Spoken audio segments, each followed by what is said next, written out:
Welcome back to Deck Tech for Decks. I'm your host Caleb. Today we are taking 15 cards out of the Tidus Precon and adding 15 cards in.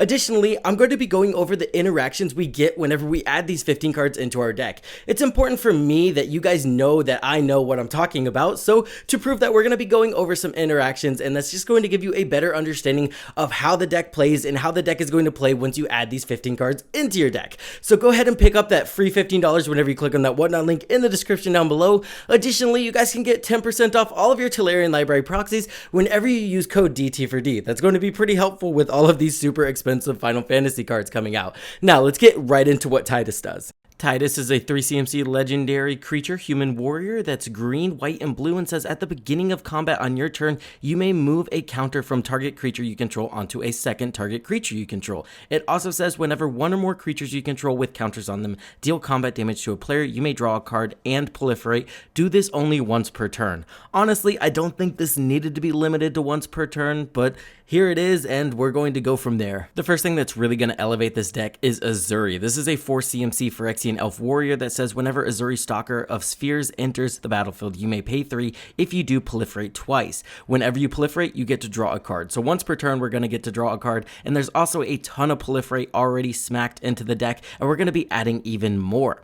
Kami of Whispered Hopes is insane for 3CMC. You get a creature spirit that says if one or more counters would be put on a permanent you control, that many +1 counters is put on that creature instead. Additionally, you can tap it to add X mana of any one color, where X is Kami of Whispered Hope's power. So not only does this add a ton of mana to our mana pool, it essentially does kind of double up on our commander's ability, because whenever we're proliferating those counters, we're going to get to put an additional counter on anything. Lizelle does exactly the same thing for 3CMC. If you would put one or more counters on a creature or planeswalker you control, put that many +1 of each of those counters on that permanent or player instead. Vile Duplication is going to net us 2 of our commander. This means it doubles up on the proliferation and it doubles up on the card draw, as well as it allows us to move around even more counters. Marcus Mutant Mayor for 5CMC, 3 generic, a green and a blue. You get a legendary creature mutant advisor with vigilance and trample that says whenever a creature you control deals combat damage to a player, you get to draw a card if that creature has a 1/1 counter on it.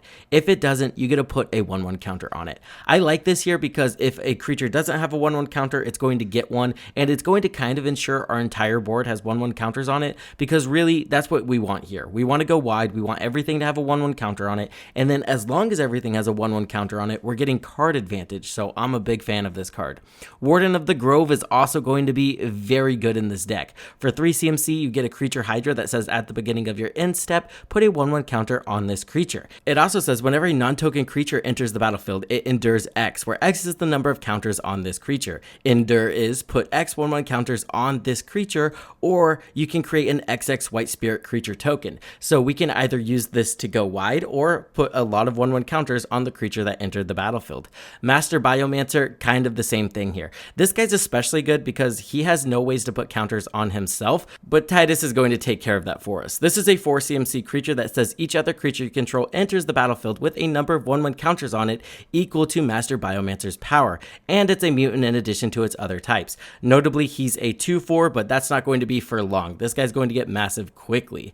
Machias the Lunarch, this is just another solid way we can put counters on our entire board very consistently. For X and a white, you get a legendary creature human cleric that says Machias the Lunarch enters the battlefield with X 1/1 counters on it. It has a tap ability that says put a 1/1 counter on Machias. It also has a tap ability to remove a 1/1 counter from Machias and put a 1/1 counter on each other creature you control. So what you want to do here is ensure this guy has 2 1/1 counters on him. Then every single turn you're going to remove a 1/1 counter from him, putting a 1/1 counter on your entire board, and then we want to proliferate with Titus every single turn to ensure that this guy always has 2 1/1 counters on him. This means your entire board state is at least getting 2 1/1 counters put on them every single turn, and that can add up to a ton of power, which is exactly why I want to put the Pride of Hall Clade in this deck. This guy costs 10 CMC and then 1 green, so 11 mana overall, but he's a legendary creature Crocodile Elk Turtle that says This creature costs X less to cast, where X is the total toughness among creatures you control. So 9 times out of 10, this guy's going to only cost 1 green mana.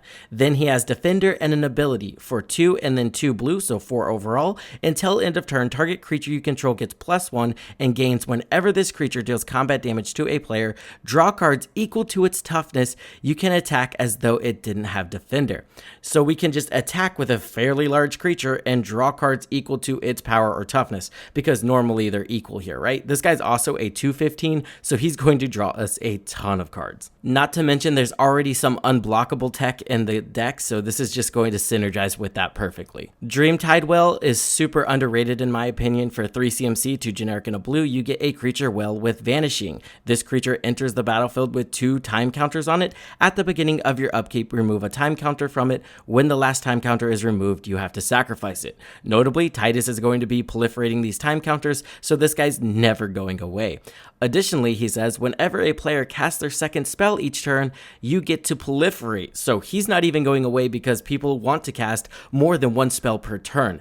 And it's proliferating all the counters on our board. He's also a 7/5. This guy hits like a truck, he proliferates, and he sticks around. He does exactly what we want this deck to do. Hormblade Elite is also perfect for this deck. For 2 generic and a green, you get a creature human warrior that has vigilance and says whenever another human enters the battlefield under your control, you get to put a 1/1 counter on Hormblade Elite. Then it has a tap ability that says add X mana of any one color, where X is Hormblade Elite's power. This is really good because there's actually a lot of humans in the deck and our commander is a human, so all we have to do is cast Hormblade, then our commander, and then boom. She instantly gets a 1/1 counter. We can start proliferating that 1/1 counter and tapping for a lot of mana. Replication Ring is kind of a Timmy ad, but I think it's kind of cool here. For 3 generic, you get a snow artifact that says add 1 mana of any color to your mana pool. So it's just kind of a bad 3 CMC mana rock, but it also has the upside. At the beginning of your upkeep, you get to put a night counter on Replication Ring. Then if it has 8 or more night counters on it, you get to remove all of them and create 8 colorless snow artifact creature tokens named Replication Ring. So eventually this can add 9 mana to your mana pool as long as you can proliferate 8 times, which if there's a deck that can do that, it's this deck right here. Evolutionary Witness is probably one of my favorite cards we're adding here. For 2 generic and a green, you get an elf creature that has an adaptability. The adaptability says whenever 1 or more 1/1 counters are put on Evolutionary Witness, you get to return target permanent card from your graveyard to your hand. This is amazing because usually after you adapt an adapt creature, it's done the thing and you're getting no further value. But as long as we're able to proliferate consistently, we can trigger Evolutionary Witness every single turn, returning our key pieces from our graveyard to our hand. This can quickly, and I mean very quickly, rebuild your board state. Now we are adding the Miojin. Just a few, but some very powerful cards here. For 8 CMC, you get a legendary creature spirit that says Miojin of Cleansing Fire comes into play with a divinity counter on it if you played it from your hand. Miojin of Cleansing Fire has indestructible as long as it has a divinity counter on it. And then you can remove a divinity counter from Miojin of Cleansing Fire and destroy each other creature.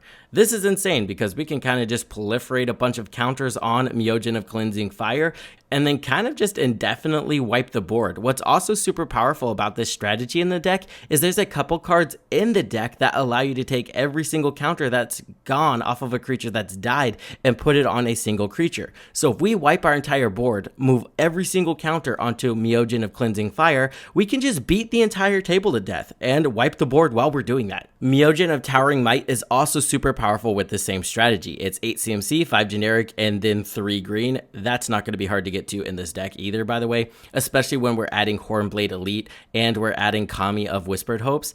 Miojin of Towering Might enters the battlefield with an indestructible counter. What's cool about this is we can move around the indestructible counter, proliferate it, and also we can proliferate on him. So we can kind of eventually make our entire board indestructible, which is kind of cool in my opinion. Then we can remove an indestructible counter from Miojin of Towering Might, distribute 8 1/1 counters among any number of target creatures you control. They gain trample until end of turn. So if we get both of these Miojin on the battlefield, they're both indestructible and we can kind of just keep wiping the board while we're putting 8 counters on both of them. You will run away with the game fairly quickly.